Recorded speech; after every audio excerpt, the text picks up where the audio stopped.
c'est la pharmacologie des agonistes de la sérotonine. Dans la vidéo précédente, on a parlé de la sérotonine, ses récepteurs et ses effets. Donc, dans ce cours, on va parler des agonistes de la suffixe. Rappelez-vous que les agonistes sont des médicaments qui se fixent sur les récepteurs de la sérotonine, mais des médicaments, des ligands naturels en général, pour produire les mêmes effets. Alors, on peut parler de deux classes des agonistes, soit les agonistes directs, soit les agonistes indirects. Les agonistes, ce sont des médicaments qui produisent le même effet de la sérotonine. On a deux types d'agonistes, on a soit des agonistes directs et soit des agonistes indirects.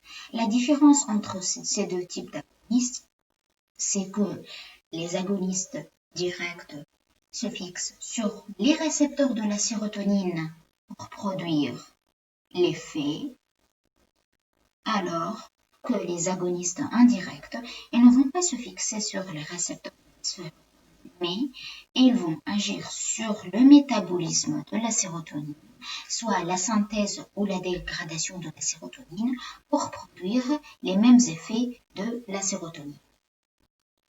Donc, on va commencer par les agonistes directs de la sérotonine. On a plusieurs types d'agonistes directs, des agonistes des récepteurs 5-HT1A et 5-HT1D, et on a des agonistes directs des récepteurs comme les récepteurs 5-HT4, ce sont les récepteurs périphériques. Par contre, les 5-HT1 et les sous-classes des récepteurs 5-HT1, ce sont des récepteurs centraux. Vous pouvez regarder la vidéo précédente pour avoir plus d'informations sur les récepteurs. Donc, on va commencer par les agonistes qui vont réagir sur les récepteurs. Lorsque la sérotonine se fixe sur ces récepteurs, ils vont produire une vasoconstriction. De même pour les agonistes de ces récepteurs, ils vont produire les mêmes effets, une vasoconstriction. Donc, ils ont une utilité dans le traitement de crise de migraine. Je vais expliquer pourquoi, quel est le mécanisme, par quel mécanisme ces agonistes vont réagir. Donc, il est utile de dire que les agonistes sont les familles des triptans. Donc, les médicaments, soit sumatriptan, naratriptan, ils ont le triptan. Mais ces médicaments, ces agonistes récepteurs vont produire un effet indésirable, ils vont produire une vasoconstriction. Cette vasoconstriction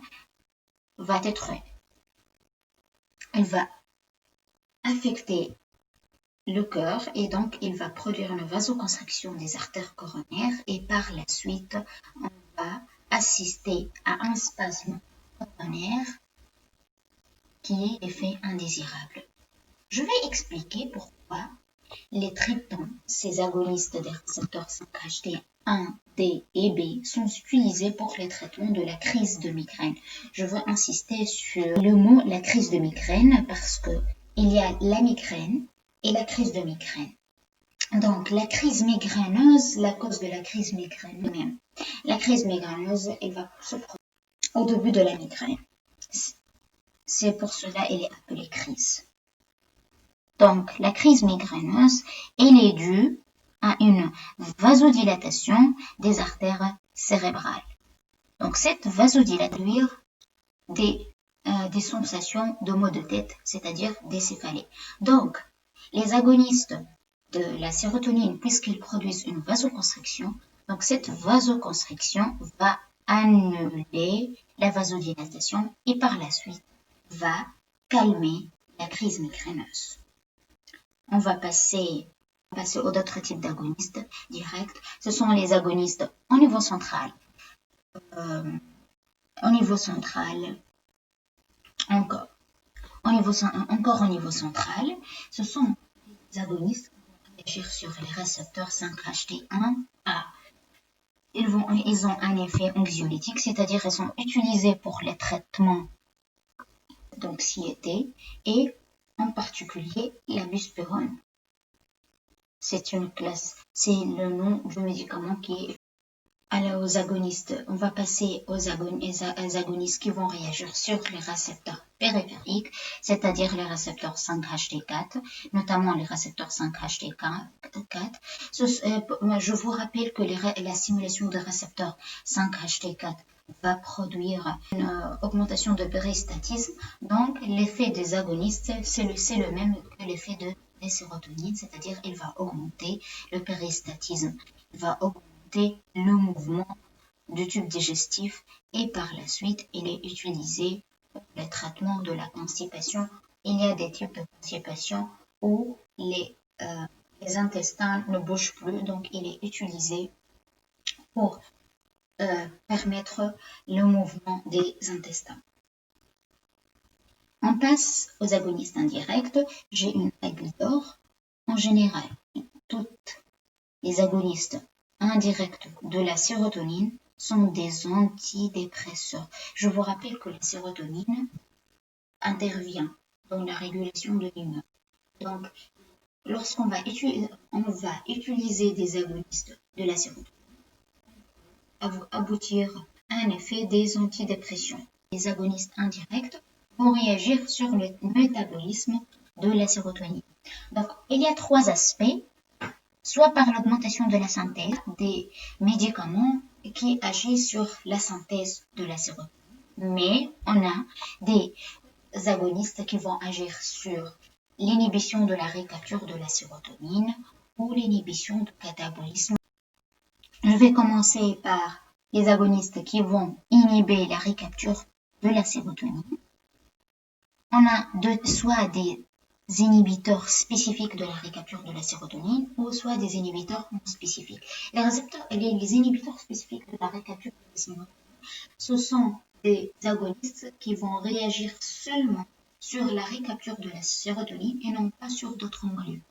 Je vous rappelle que la sérotonine, elle va se comporter au niveau central comme un neurotransmetteur. Donc, il est libéré un élément présynaptique, un élément post-synaptique, la libération de la sérotonine de l'élément présynaptique à l'élément postsynaptique. Et après, on a la fixation de la sérotonine sur l'élément postsynaptique.